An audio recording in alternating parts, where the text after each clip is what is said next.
शक की बीमारी क्या होती है, इसके बारे में बात करेंगे इस वीडियो में।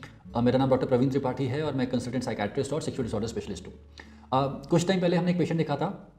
एक लगभग 35 वर्ष की उम्र होगी, पुरुष थे और उनको उनकी वाइफ और उनकी मदर लेके आए थे। उनकी खुद की मदर और उनकी जो वाइफ थी लेके आए थे। और जब पहले वाइफ और मदर से बात की तो उन्होंने बोला कि इनको शक रहता है वाइफ के ऊपर। इनको लगता रहता है कि वाइफ का अफेयर चल रहा है और बार बार लड़ाई करते हैं वाइफ से। बार बार पूछते हैं कि उसका फ़ोन चेक करते हैं, बार बार उससे ज़बरदस्ती पूछने की कोशिश करते हैं कि अफेयर कब से चल रहा है। चाहे वो जितना ही मना कर ले मानते नहीं हैं और कई बार लड़ाई भी करते हैं। और ये बात वाइफ भी कह रही थी कि ऐसा कुछ नहीं है, और जो पेशेंट उनकी जो खुद की मदर थी जो उनके साथ रह रही थी उसका उनका भी कहना था कि ऐसा कुछ है नहीं, इसी के दिमाग में चल रहा है और पिछले लगभग 2 साल से चल रहा है और पूरा घर को ख़राब कर रखा है, लड़ाई कर करके बहुत सिचुएशन ख़राब हो रखी है घर की। जब हमने पेशेंट से बात की तो पेशेंट एक प्रॉपर ड्रेस थे, अच्छे से बात कर रहे थे, प्रॉपर नमस्कार किया और काम भी कर रहे थे, जॉब पे भी जा रहे थे, काम भी ठीक ठाक चल रहा था। और जब उनसे पूछा गया कि क्या चल रहा है तो उन्होंने बोला कि उनको कुछ हुआ ही नहीं है। उन्होंने बोला कि बस मुझे ज़बरदस्ती लेके आ गए हैं, मुझे ऐसी मानसिक बीमार घोषित करना चाहते हैं, पता नहीं क्या इंटेंशन इनका, और माँ भी मिली हुई है और मुझे तो कुछ नहीं हुआ है।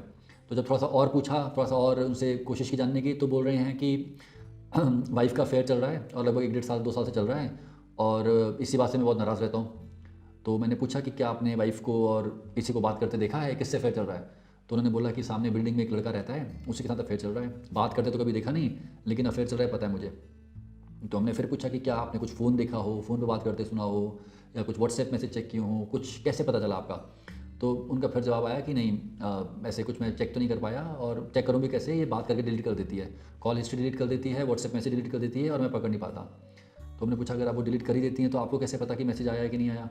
तो उनका कहना था कि इसको देख के मैं समझ जाता हूँ कि इसने अभी भी कोई मैसेज डिलीट किया है। तो हमने फिर से पूछा कि देखिए, अगर आपने कुछ तो रीज़न होगा जानने का कि अफेयर चल रहा है, किस बेसिस पे कह रहे हैं? तो उन्होंने बोला कि कई बार मैं जब बालकनी में जाता हूँ तो वो जो लड़का है वो सामने वाली बालकनी में कई बार आता है और जिस तरीके से वो मुझे देखता है उससे मैं समझ जाता हूँ कि इसका अफेयर वाइफ से चल रहा है। तो हमने फिर पूछने की कोशिश की कि देखिए, देखने के तरीके से बात कैसे पक्की हो सकती है, क्या कहीं आपका वहम तो नहीं है, कहीं आप गलत तो नहीं सोच रहे हैं? तो उन्होंने बोला नहीं, ऐसा कुछ नहीं है, पक्की बात है और अफेयर चल रहा है और इसको मानना ही पड़ेगा, आज नहीं तो कल। तो इसी प्रकार से ये जो शक की बीमारी, जिसको हम कई बार डिल्यूजन कहते हैं, इसकी प्रेजेंटेशन इसी टाइप से होती है। व्यक्ति को एक शक होता है और वो उस पर अड़ जाता है।